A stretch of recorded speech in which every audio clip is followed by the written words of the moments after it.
Hello and welcome to today's lesson. I'm your hard-working but indefatigable teacher, Mr. Burton. You will need to watch this video and take notes as you go. You may need to watch certain parts of the video a few times to ensure complete understanding. This is your homework and I will check your notes tomorrow before we get started. I hope you learned something. Okay, hello and welcome to today's lesson. Last time we looked at assets and liabilities and classifying those. Today we're looking at income and expenses. Income and expenses are essential in determining profit and essential to determine being able to identify these as well in the accounts.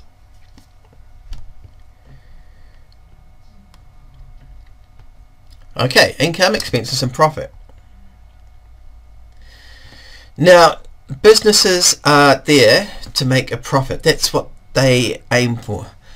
Now they either do that by selling services or by selling goods. The money earned is called income, sometimes called revenue, and a business also has to pay expenses, the wages of its employees, the rent for the office buildings, the rent for the factory space, etc. Now profit equals income minus expenses. The profit belongs to the owner. And we can also, so because of this, we can say that the income, any income is going to increase the owner's equity and expenses are going to decrease the owner's equity. Right, income, our definition here, income is an increase in economic benefits in the form of inflows or enhancements to assets or decreases in liabilities that result in increases to equity. And this is other than contributions from equity participants. So we're talking here, we're talking about sales, we're talking about fees. Expenses, now these are decreases in economic benefits in the form of outflows or depletions of assets or incurrences of liabilities that result in a decrease in the owner's equity. And these are other than those relating to distributions to equity participants, so the paying of shareholders, dividends, etc.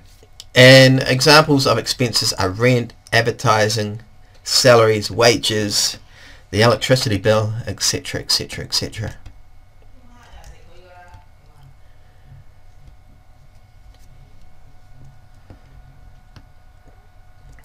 Examples of income. Income that's derived from trading or service revenue, and we have other income. So trading service revenue, and examples here would be sales or the fees. Fees are charged by lawyers, by dentists, etc.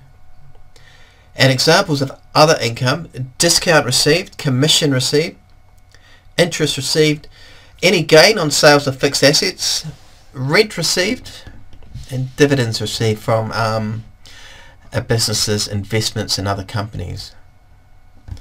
So income, we've got our main source of income there for most businesses, trading, service revenue, but we do have other examples of income we must be aware of.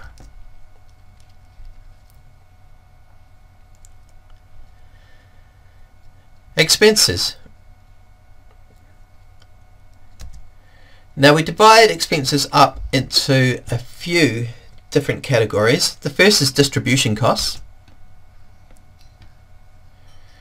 Second being administrative expenses. And our third type are finance costs. Let's have a look at some examples for distribution costs. Distribution is about getting the product out there and getting it sold. So distribution examples: advertising, sales salaries, so the salaries and wages that are paid to salespeople. They're directly involved in getting the product to the customer. A delivery van expense, the commission paid, probably to salespeople, it could be to associates, and freight, getting the product to the customer. Administrative expenses are the main area of expenses for a business. And there are a whole host of these. Examples include rent, insurance, accountancy fees, rates, general expenses, repairs on equipment and machinery, salaries, wages, electricity, stationery, bad debts, doubtful debts, discount allowed, and loss on sale. Finance costs typically interest paid is the big one there, the main one as well. How do we identify income? Now, your job as an accountant, you need to be able to identify whether a particular item that's coming through to you is an income or is it an expense. That's important because you will not be able to prepare the balance sheet accurately if we can't identify what's going on. So there are some characteristics for each definition, and we need to be able to justify how the income or expense meets the characteristics of that definition. Income must increase economic benefits to the business by there being an inflow or an enhancement in the assets or decreases in the liabilities of the business. So this requires you to look out for whether an asset or a liability is being involved and whether there's an increase or a decrease. Income if an asset increases, income if a liability decreases. We get an increase in equity. So assets have increased, it will increase the owner's equity, and any decrease in liabilities, it's also going to increase the owner's equity. Now that increase in equity is not coming from a contribution from the owner, and that means that the transaction does not involve the owner giving the business cash or other assets.